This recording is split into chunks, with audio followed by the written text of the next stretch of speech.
Guys, law ബഡ്ജറ്റിൽ ഏറ്റവും കുറഞ്ഞ വിലയ്ക്ക് ഒരു ലാപ്ടോപ്പ് കിട്ടിയ ആരെങ്കിലും വേണ്ടെന്ന് പറയുമോ? ലാപ്ടോപ്പ് അതേപോലെ 5G സ്മാർട്ട് ഫോണൊക്കെ ഏറ്റവും കുറഞ്ഞ വില കിട്ടിയ ഒരു 5000 രൂപ ബഡ്ജറ്റിൽ അതിലും താഴ്ന്ന് കിട്ടിയ അത്രയ്ക്ക് നല്ലതെന്ന് ചിന്തിക്കുന്നവരാണ് നമ്മുടെ ചാനൽ കേട്ടോ. പല ആൾക്കാരും അങ്ങനെ തന്നെ. അപ്പോൾ 4G സ്മാർട്ട് ഫോൺ, ടാബ്, ഇതൊക്കെ ഞാൻ പല പ്രാവശ്യം വീഡിയോയിൽ പറഞ്ഞിട്ടുണ്ട്. നിങ്ങളുടെ വീട്ടിൽ ഉപയോഗം ഇല്ലാതെ എന്തെങ്കിലും കിടപ്പുണ്ടെങ്കിൽ നമുക്ക് കൊണ്ടുതാ, നമ്മൾ ആർക്കെങ്കിലും ഉപയോഗമുള്ള ആൾക്കാർക്ക് കൊടുക്കാമെന്ന്. ഗൈസ്, അങ്ങനെ അത് കേട്ട ഒരു വ്യക്തി ഒരു ലാപ്ടോപ്പ്, അതേപോലെ ഒരു 5G സ്മാർട്ട് ഫോൺ, ഒരു മൊബൈൽ ഫോൺ, അതേപോലെ ടാബ്, ഇതൊക്കെ വീട്ടിൽ ചുമ്മാ കിടക്കുകയാണ്, ഒരു ആവശ്യമില്ലാതെ കിടക്കുകയാണ് എന്ന് പറഞ്ഞുകൊണ്ട് കിട്ടുന്ന വില എത്രയെങ്കിലും ഒരു എമൗണ്ട് കിട്ടുന്ന ആ ഒരു നല്ലൊരു എമൗണ്ടാണ് പുള്ളി ഉദ്ദേശിച്ച് കൊണ്ടുവന്നിരിക്കുന്നത് കേട്ടോ. പക്ഷേ ഞാൻ നോക്കിയപ്പം നടക്കില്ല, അതൊരു നമ്മളെ കയ്യിൽ നിൽക്കുന്നില്ല, അമ്മാതിരി വിലയൊക്കെയാണ് ചോദിക്കുന്നത്. അപ്പം അത് ഞാൻ നിങ്ങളെ എന്തായാലും കൊണ്ടുവന്നല്ലേ, നിങ്ങളെ കാണിക്കാതെ വെറുതെ വിടണം ശരിയല്ല. എന്തായാലും 5G സ്മാർട്ട് ഫോണൊക്കെ ലോ ബഡ്ജറ്റ് എടുത്തല്ലേ നമ്മൾ നിങ്ങൾക്ക് തരുന്നത്.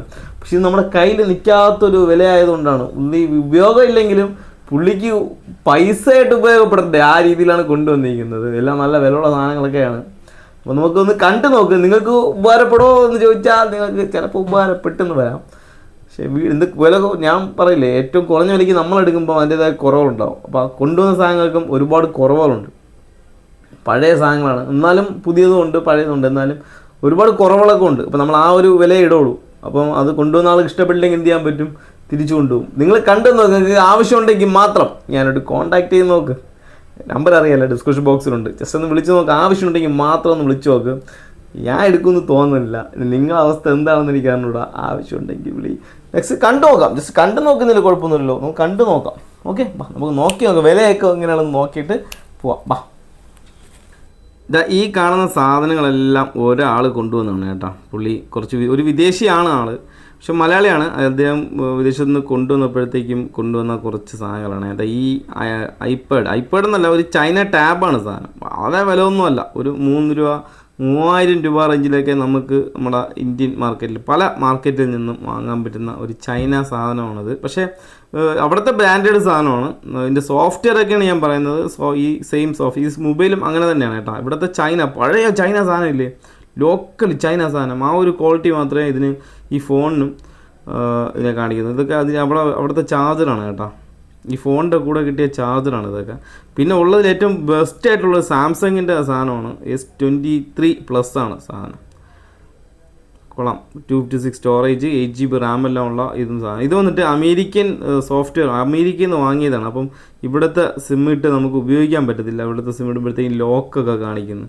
അപ്പോൾ ഇത് നമുക്ക് അങ്ങനെ ഒരു വില കൊടുത്ത് എടുക്കാൻ. ക്യാമറ ക്വാളിറ്റി അപാര ക്വാളിറ്റി കേട്ടോ, ഒരു രക്ഷയില്ലാത്ത ക്യാമറ ക്വാളിറ്റിയാണ് ഞാൻ ഇത് എടുത്ത് വെക്കാണ്ട്. ഇവിടുത്തെ ക്യാമറ പൊടുന്നുണ്ട്, അവിടെ നല്ല സൂപ്പർ. രണ്ടും വ്യത്യാസമുണ്ട് കേട്ടോ. എന്തൊക്കെയോ ഒരു ഡിസ്പ്ലേയിലെല്ലാം ഒരു വ്യത്യാസമുണ്ട്. കണ്ടില്ല, ഇതിൻ്റെ ബോക്സാണ് കേട്ടോ. ബോക്സിൻ്റെ അവസ്ഥയെന്ന് പറഞ്ഞാൽ എന്താ ചെയ്യാന്ന്. എന്നാലും ഈ അവസ്ഥയിലും പുള്ളി സൂക്ഷിച്ച് വെച്ചിരുന്നു കേട്ടോ. ഇത് ഇങ്ങനെ ബോക്സിനകത്ത് ഇരുന്ന് ചത്തുന്നാണ് പറയണത്. ഉപയോഗിക്കാതെ വെച്ചിരുന്ന് അങ്ങനെ ഇരുന്ന് നശിച്ചു പോയി. പിന്നെ ഒരു പവർ ബാങ്ക്, ഇതും അമേരിക്കൻ സാധനമാണ് കേട്ടോ. ഈ കാണിക്കുന്നതെല്ലാം അമേരിക്കൻ സാധനമാണ്. അവിടുത്തെ ഒരു ബ്രാൻഡഡ് പവർ ബാങ്ക്, പിന്നെ ഒരു ലാപ്ടോപ്പ്, ഇതൊക്കെ ഉപയോഗിക്കാതെ വെച്ചിരിക്കുകയായിരുന്നു സാധനം. ഇതാ കണ്ടില്ലേ, ഡെല്ലിൻ്റെ. ഇതും അമേരിക്കയിൽ നിന്ന് പർച്ചേസ് ചെയ്തു എന്നാണ് പറയുന്നത്. എന്തായാലും അങ്ങനെ ഒരു സാധനം നമ്മളെ കയ്യിൽ കുറച്ച് ഒരാൾ കൊണ്ടുവന്നില്ലേ. പക്ഷെ ഇതൊക്കെ ചോദിക്കുന്ന വിലയാണ് കേട്ടോ, കുറച്ച് കടുപ്പം. അതുകൊണ്ട് തന്നെ ഞാൻ ഇതിലൊന്നും കൈവയ്ക്കുന്നില്ല കേട്ടോ. വില കുറച്ച് കൂടുതലാണ്. ഇതൊക്കെ നമ്മളിവിടെ ലോക്കൽ പ്രൈസിൽ കിട്ടുന്ന 2000 രൂപ റേഞ്ചിൽ കിട്ടുന്ന സാധനമാണ്. ഇതിന് തന്നെ ഒരു 5000-10,000 രൂപയ്ക്കാണ് ചോദിക്കുന്നത്. അവർക്ക് ആ എമൗണ്ടായി. ഈ ഒരു സാധനം തന്നെ ഞാൻ ഇപ്പോൾ തന്നെ 1 മണിക്കൂറായി ചാർജ് വെച്ചിട്ട് ഇതുവരെയ്ക്കും അത് ഓണായിട്ട് വന്നിട്ടില്ല. അപ്പോൾ അതിൻ്റെ ബാറ്ററിയിൽ നല്ല വിഷയമുണ്ട്. അതൊക്കെ വലിയ എമൗണ്ട് ചോദിച്ചാൽ ഈ ഒരു സാധനം ഉണ്ടല്ലോ, ഇത് പെട്ടെന്ന് ഓണക്കായെങ്കിലും പഴയ സോഫ്റ്റ്വെയറാണ്. എന്ന് വെച്ചാൽ ഈ ഒരു സോഫ്റ്റ്വെയറിൽ മുമ്പ് ഉണ്ടായിരുന്നു. നമ്മളിവിടെ സെറ്റുകളൊക്കെ കൊടുത്തിട്ടുണ്ട്, 3G സെറ്റുകളൊക്കെ കൊടുത്തിട്ടുണ്ട്. 3G സെറ്റിൻ്റെ സോഫ്റ്റ്വെയറാണ് ഇത് കിടക്കുന്നത്. ആൻഡ്രോയിഡിൽ സ്റ്റാർട്ടിങ് 3G ഉണ്ടല്ലോ, ആ ഒരു സോഫ്റ്റ്വെയറാണ് കിടക്കുന്നത്. അതായത് ഇതിൽ പഴയ പോക്കറ്റ് അങ്ങനെയുള്ള സോഫ്റ്റ്വെയറാണ് കിടക്കുന്നത്. അപ്പോൾ വലിയ എമൗണ്ടൊന്നും കൊടുത്ത് എടുക്കാനൊന്നും പറ്റത്തില്ല ഈ സാധനങ്ങൾ. അവർ വലിയ എമൗണ്ടൊക്കെ പ്രതീക്ഷിച്ചാണ് വന്നിരിക്കുന്നത്. അപ്പോൾ ഇത് ക്യാമറയൊക്കെ എടുത്താലും ആ ഒരു പഴയ ചൈന സെറ്റിൻ്റെ ഒരു ക്വാളിറ്റിയൊക്കെയാണ് കാണിക്കുന്നത്. വലിയ ക്വാളിറ്റി ഒന്നുമില്ല. അപ്പം മാക്സിമം എങ്ങനെ പോയാലും 1000 രൂപ ആ റേഞ്ചിനൊക്കെ എനിക്ക് നിങ്ങൾക്ക് തരാൻ പറ്റുള്ളൂ. പക്ഷേ ഇദ്ദേഹം ചോദിക്കുന്നത് വലിയ എമൗണ്ടൊക്കെയാണ് ചോദിക്കുന്നത്. കൊള്ളതിൽ നല്ലതായിട്ടുള്ളതെങ്കിൽ ഇത് മാത്രമാണ്. അതും കൺട്രി ലോക്കാണ് ചോദിക്കുന്നത്. എന്താ ചെയ്യുക?